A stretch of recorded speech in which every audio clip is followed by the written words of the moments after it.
Welcome back to The Weekend Show. You're now tuned into the political segment on The Weekend Show. And in this segment today, we will be discussing the President signing the 2019 Finance Bill into law. President Muhammadu Buhari on Monday, the 13th of January 2020, in the State House, signed the 2019 Finance Bill into law. This is sequel to its passage by the National Assembly and subsequent forwarding by the legislature to the President for assent. We recall that the President Muhammadu Buhari, while presenting the 2020 Appropriation Bill to the National Assembly, had also presented the Finance Bill and said this Finance Bill has 5 strategic objectives in terms of achieving incremental but necessary changes to our fiscal laws. These objectives are promoting fiscal equity by mitigating instances of regressive taxation, reforming domestic laws to align with global best practices, introducing tax incentives for investment in infrastructure and capital markets, supporting micro, small and medium-sized businesses in line with our ease of doing business reforms, and raising revenues for government.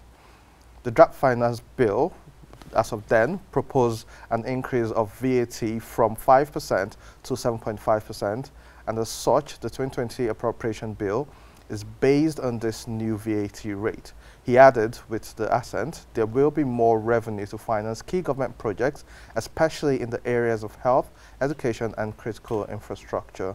To discuss this with me, I have a chartered accountant in the studio by the name of Alexander Peddler. Welcome to the Weekend Show. Thank you very much, Mr. Andy. So you've just heard the overview of the finance bill, which is now an act signed by the President. Yeah. What's your take on this? Is this good for our development, or what's your general take on this bill? This All right. Thank you very much. Yeah, it's a very good development for the nation. It's been a while that something like this happened, you know, in recent times. If you look at when after the military, you know, regime ended, you know, we've not had this kind of magnitude of, you know, updates on the tax laws. So it's a very good development for the country. If you look at the objectives, which you just mentioned, you will see that the bill is actually supposed to, you know, move the local laws, you know, towards the international best practice. You know, when you talk about globalization, in other aspects, you know, for instance, in financial reporting, Nigeria has already adopted the International Financial Reporting Act. So it is also good for the tax laws to also move towards international best practice. You also mentioned the objective of, you know, giving incentives, you know, to businesses. You also talked about, you know, the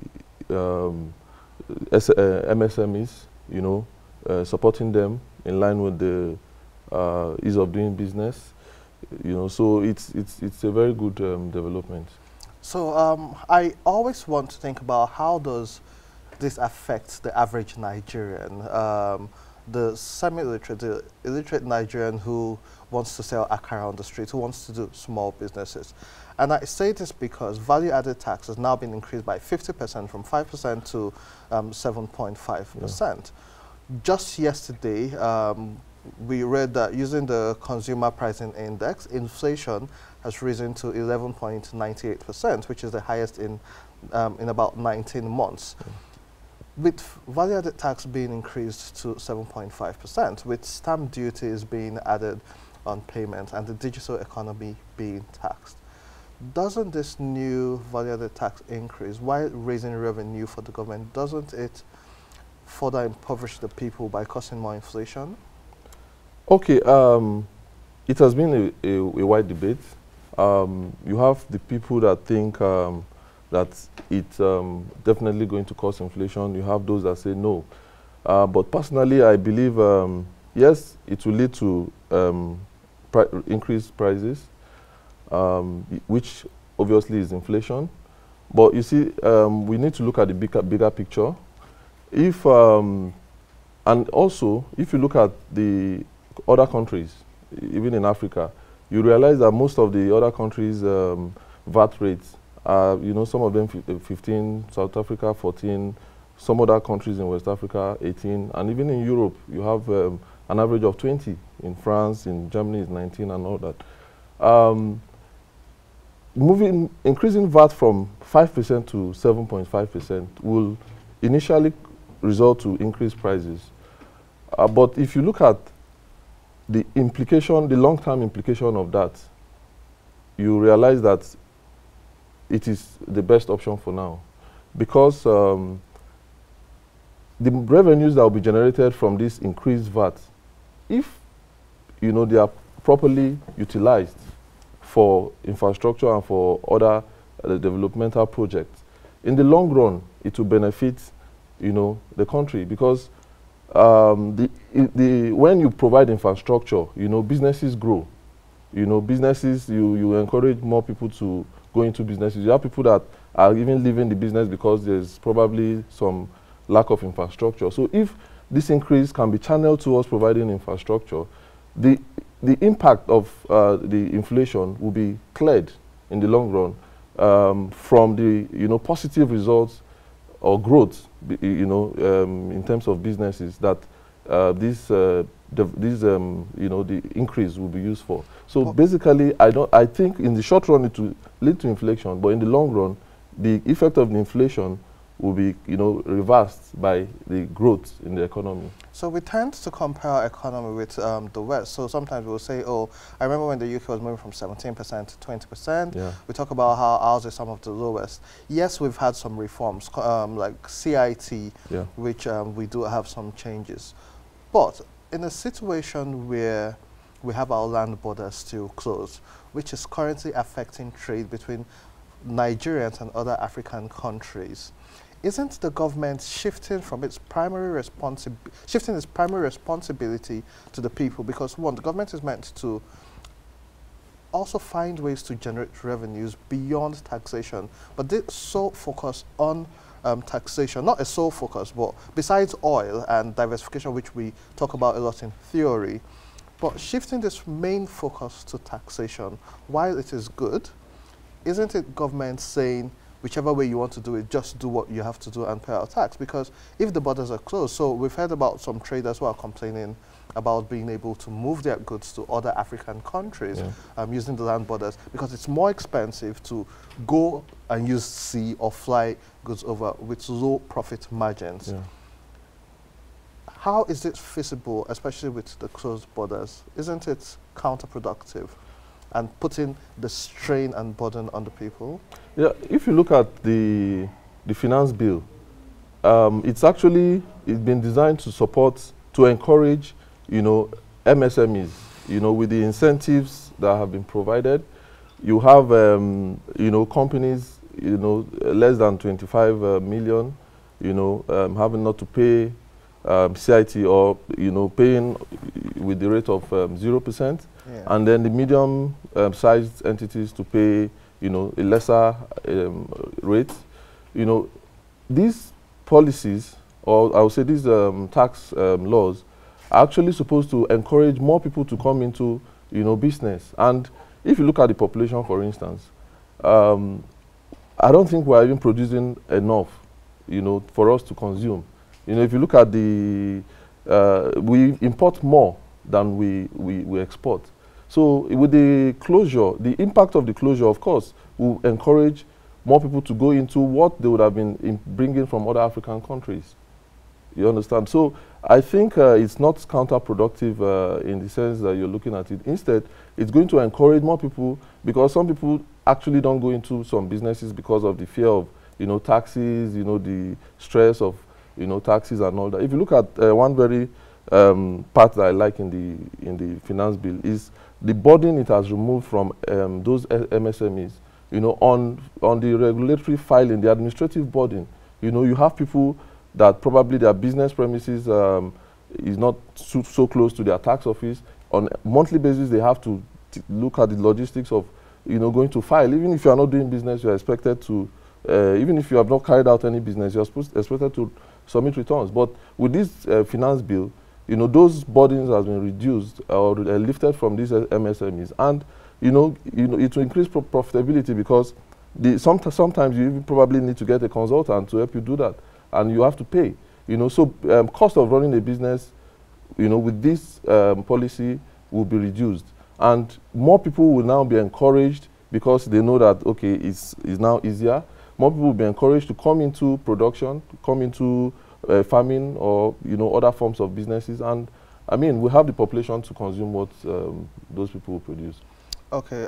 So one of the highlights which I saw also was the fact that it now becomes mandatory, and I think from the 1st of February, for you to have a tax identification number to open or to run your bank account. Now, in 2011, Nigeria went solid and firm with the cashless policy, trying to make sure we have increased financial inclusion, financial literacy. Now, by telling people that everybody, regardless of being a business person or not, you need a tax identification number to run a business. We'll talk about that, but I understand we have an analyst on the line, Paul Alaje, who is calling in to share his thoughts on the finance bill. Hello, Paul.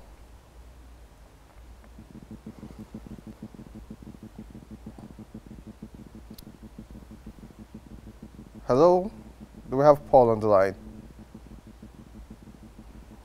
Okay, so while we try to connect Paul to share his thoughts. Hello? Okay, hello, Paul. Good morning.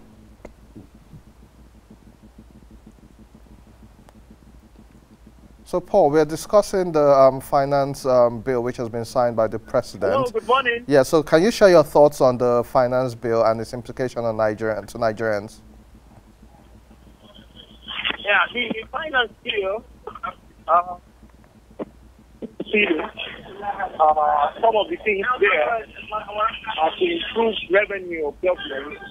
And of course, one thing is to increase tax rate is that it reduces disposable income. By disposable income, we mean money is available for people to spend. So someone who wants to earn, say, 100 naira, and on his consumption, say he wants to buy a mobile phone for, say, 20 naira, and he's paying value-added tax of 5%. The person will now need to pay 7.5%, which means part of the money we have used to buy other things, we now need to spend it on something else, called taxation. So it reduces disposable income. And then apart from that, it's also coming at a time where those who have businesses or business accounts and does not have PIN number will be attached to their business account.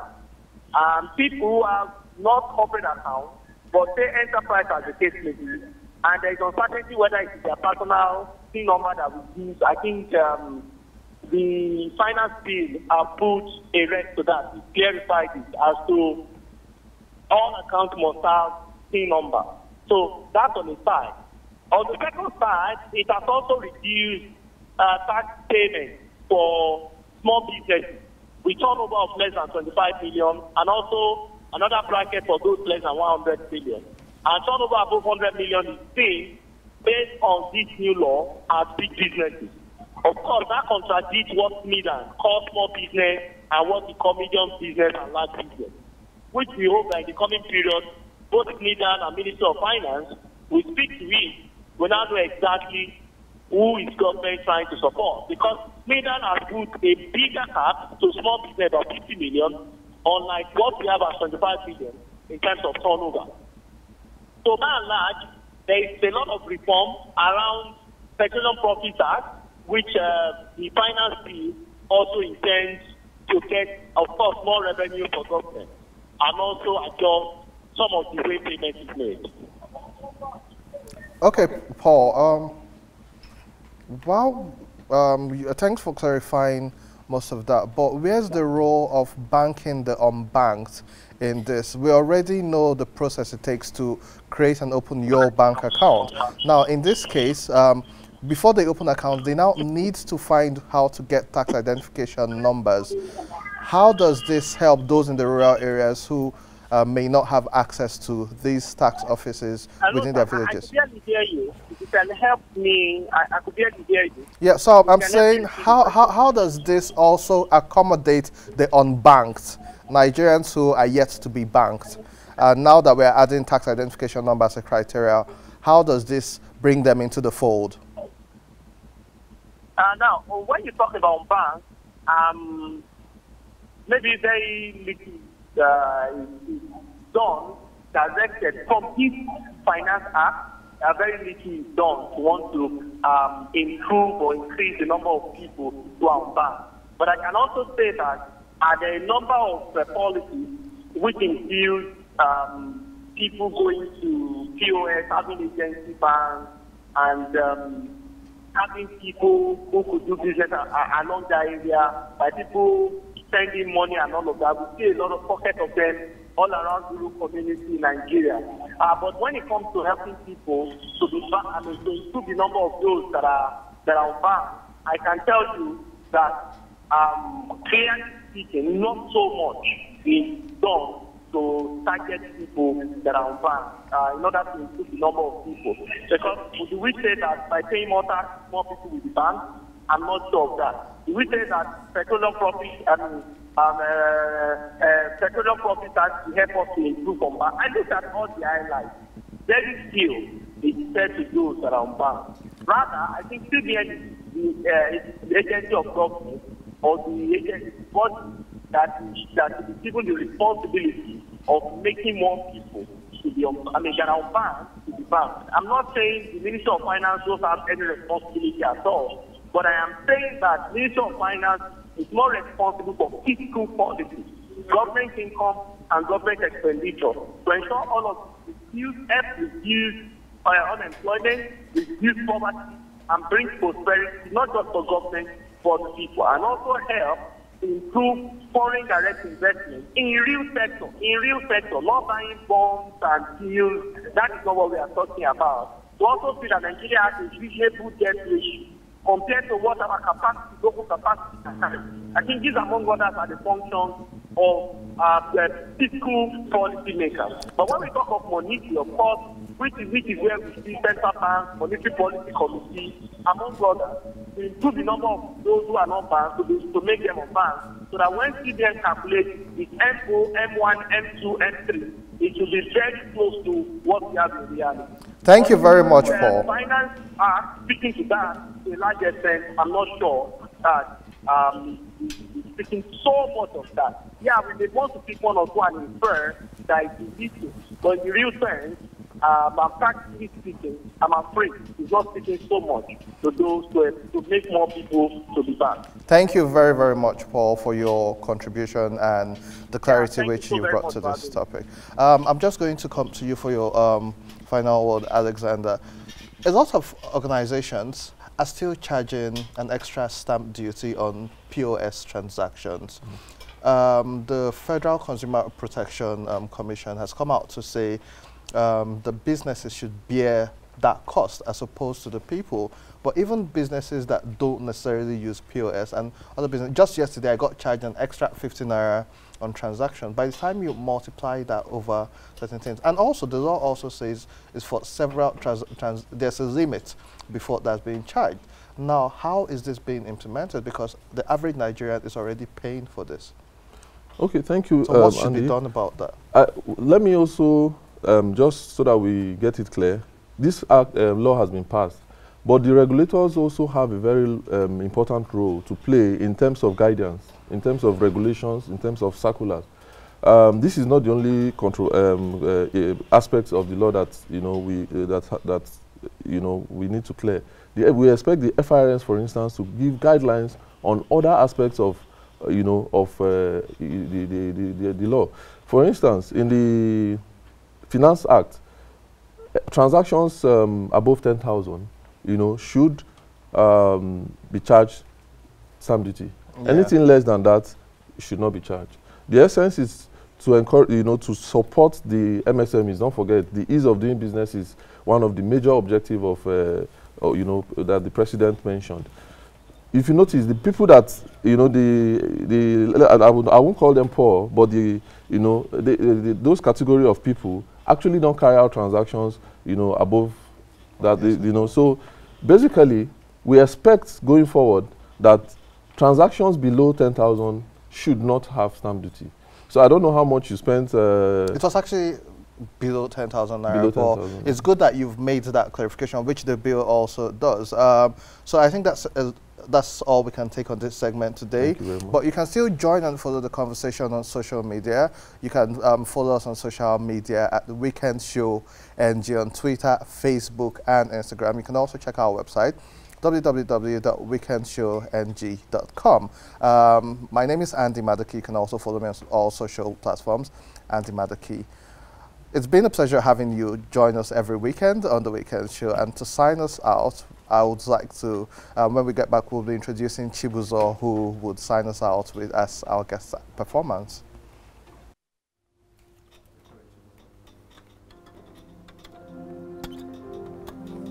You're too faithful to fail me. You're too faithful to disappoint me. You've proven yourself in my life, and I've come to realize you're too faithful to fail me. You're too faithful to fail me. Oh Jesus, you're too faithful to disappoint me.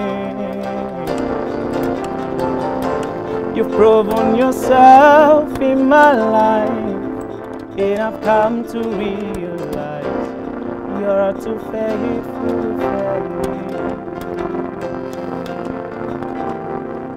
You are whom you are, yesterday, today, and forevermore. What you say is what you do. You never fail, you never change. You are faithful till the end. Faithful God, I worship you. I worship you. You're too faithful to fail me.